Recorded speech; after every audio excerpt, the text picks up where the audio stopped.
Hello friends, welcome to my YouTube channel Learn with Ragini. I am Ragini Gupta, English spoken trainer. आज मैं लेके आई हूँ active to passive voice sentences, जिसमें ये sentences किस टेंस से रिलेटेड है। ये है हमारा फ्यूचर परफेक्ट टेंस। ठीक है, ये है हमारा क्या, future perfect. Present perfect, past perfect मैंने क्लियर कर दिया है अपने प्रीवियस वीडियोस में, आप प्लीज उसे रेफर करिएगा। और ये इधर मैंने कुछ सेंटेंसेस एक्टिव के लिखे हैं, सेम सेंटेंस को मैंने हिंदी में पैसिव बनाया है। और अब आपको मैं बताऊंगी active sentences as a tense जो होते हैं, जो फ्यूचर परफेक्ट टेंस होता है वो होते हैं। बट उन्हीं सेंटेंसेस को जब हम पैसिव करते हैं तो जो इसमें सब्जेक्ट होता है वो इसमें ऑब्जेक्ट हो जाता है, जो इसमें ऑब्जेक्ट होता है वो इसमें सब्जेक्ट बन जाता है, जो इसमें सब्जेक्ट है वो उसमें ऑब्जेक्ट। ठीक है, जो ऑब्जेक्ट है वो सब्जेक्ट, बस उल्टा हो जाता है। वह मैटर को रफा दफा कर चुकी होगी, तो इसे कैसे बनाएंगे, शी will have, ठीक है, sorted out the matter।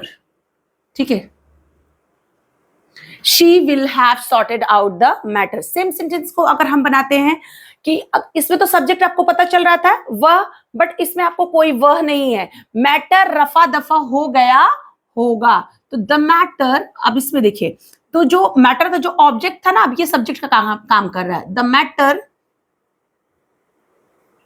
Will have, अब इसमें बस बीन लग जाना है। ठीक है, विल हैव तो आपका फ्यूचर परफेक्ट में लगता है plus third form of verb. Same passive में तो सारे ही पैसिव में थर्ड फॉर्म ऑफ वर्ब लगता है। टेंस में तो फॉर्म्स बदलते रहते हैं हर टेंस के अकॉर्डिंग, बट पैसिव में हर जगह कोई भी टेंस हो उसमें हमारा थर्ड फॉर्म ही लगता है। तो the matter will have been sorted third form out, ये हमारा सेंटेंस बन गया। मैटर रफा दफा हो गया होगा, लेकिन आप मेंशन करना चाहते हैं कि किसके द्वारा हो गया है, मतलब किसने किया है, तो बाय हर आप कर सकते हैं। जैसे इसमें शी था ना, तो शी का ऑब्जेक्ट क्या होता है, हर हो जाता है, तो बाय हर अगर आप डालना चाहते हैं देन, अदरवाइज आपका जो सेंटेंस है कंप्लीटेड है। The matter will have been sorted out. अगर आपको क्लियर करना है किसने किया, तो बाय हर। दुकानदार ने कुछ छूट दिया होगा, तो द शॉपकीपर, ठीक है, विल हैव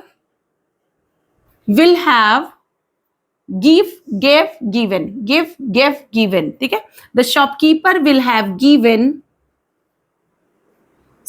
ठीक है, सम डिस्काउंट्स। ठीक है, the shopkeeper will have given some discounts.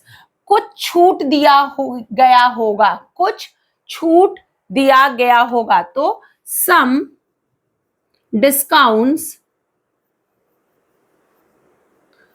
Will have been लग जाएगा, given completed.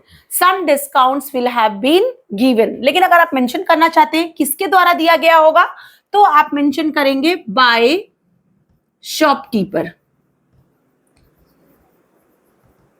Otherwise no need.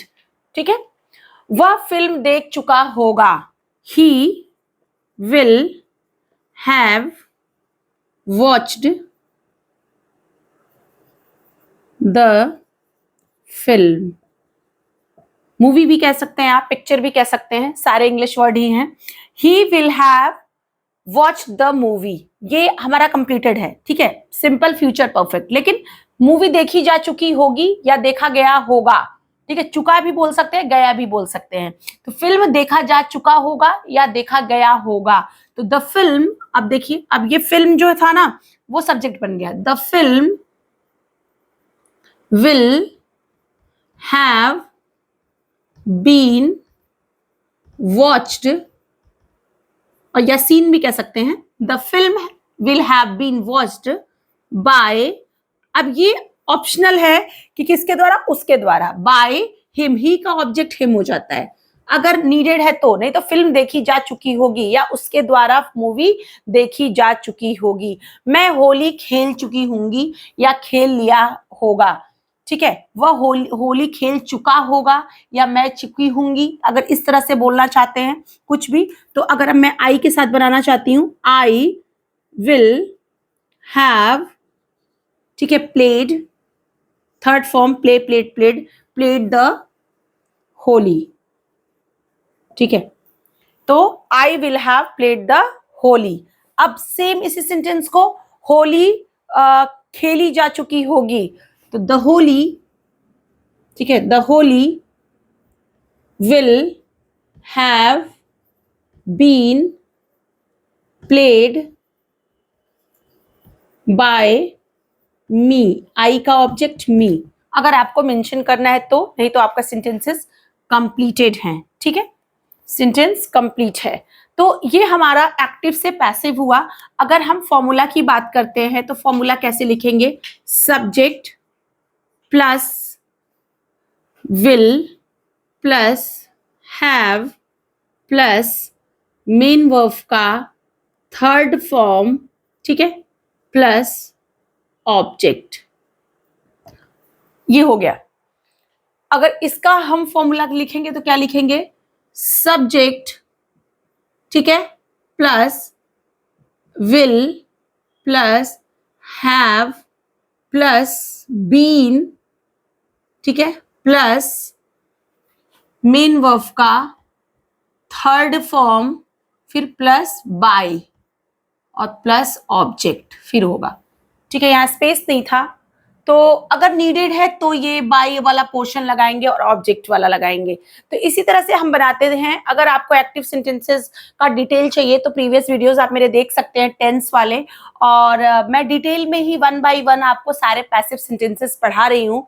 तो जैसे कि मैंने 4 एग्जाम्पल के साथ आपको क्लियर किया है, आप और भी एग्जाम्पल्स खुद से सॉल्व करिए, और अगर कोई भी दिक्कत होती है तो कॉमेंट बॉक्स में आप मुझसे पूछ सकते हैं। अगर आपको मेरी वीडियोज अच्छी लगती है, मेरे पढ़ाने का तरीका अच्छा लगता है, तो प्लीज प्लीज प्लीज मेरे चैनल को सब्सक्राइब करिए, लाइक करिए, शेयर करिए, कमेंट करिए। Thank you.